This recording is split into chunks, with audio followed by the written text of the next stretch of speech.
Now, if we take the history of African higher education, one could probably argue convincingly, Mahmoud Mamdani, Zeleza, and others have done, that actually the higher education system for most of Africa is a product of the post-colonial period. From this point of view, I think it's also clear why from the outset the issues of research and policy and how to link them featured in the agenda of higher education.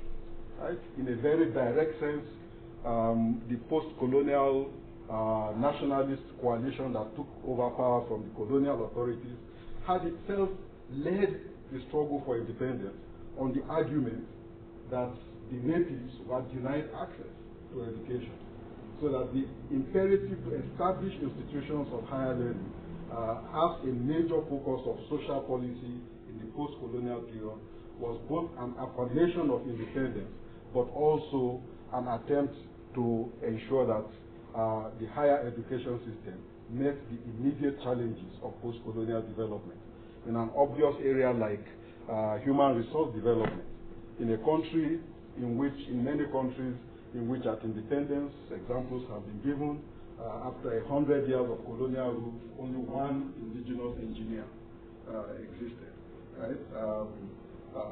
That probably was an extreme case, but in a lot of cases there was a dearth of qualified human resources that could both sustain and propel post-colonial development. I think that's a very direct link which one can make between the early universities, some call it the developmental university, or the developmental purpose that underpins the early university, and the kinds of changes taking place in society. But I think it's also possible to link the efforts at the promotion of higher education and of the development of the university system in a broad research policy nexus with the ideology of self-reliance that was a key element of the post-independence agenda. People have argued, Tambika and others studied, that higher education at independence was part of a broader complex of policy choices and political preferences, which the newly independent nations sought to develop in order both to strengthen their independence, but also to find an effective place for themselves in the Committee of Nations. And here I think the commitment across the board to self-reliance as an important part of the ideological moment of the post-colonial period was one in which the fact of the creation of the university and the role which it was expected to play constituted part of the bedrock of the initial research policy nexus. I think also it's possible for us to look at the early research policy nexus that developed with regard to efforts at the Africanization of the public service across the continent, Zimbabwe, and the rapid pace of investment using higher educational institutions and tools to try to take over the key levers of the economy, the commanding heights of the policy process, the civil service, an Africanization project which was embraced across the continent as an important part. And here again, the role of the universities, both in providing skilled human resources, but also. And finally, I would say from a developmental point of view, most of the states came into nationhood and independence at a time when development planning was actually an important and integral part of policy making. And almost without exception, in the early years, people like Mwalimu Nyerere had to rely on IDF Sussex and others to help with early post-development, post-colonial planning.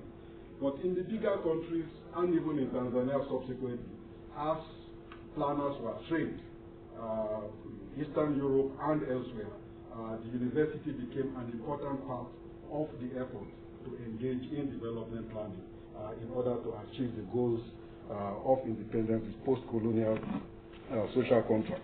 But it was not always an easy and rosy relationship. It was, in fact, to put it mildly, a very complicated kind of relationship that existed between the university, even from the outset, and the policy process.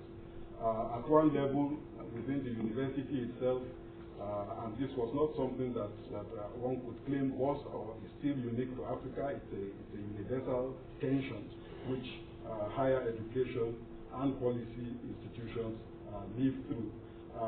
Those who basically believe that it's not the business of the university to be engaged with policy. After all, we are engaged in knowledge production, and knowledge production as such for its own good. And at the other extreme, those within the policy institutions who define the relevance of the university in terms of its ability to produce instant solutions to problems. Right? There was the expectation that, like instant coffee, politicians want solutions, they want answers. And it's still a dilemma we are confronted with. If you cannot provide me the answer, then you are not relevant. People are hungry, what do we do to provide food? The politician wants an answer, the researcher wants to write a proposal that will define the problem. And they say, no, we know the problem. Give us the answer. And for us as researchers, it's so important because it begins to define boundaries. But it's also the kind of the source of tension and conflict that we are confronted with.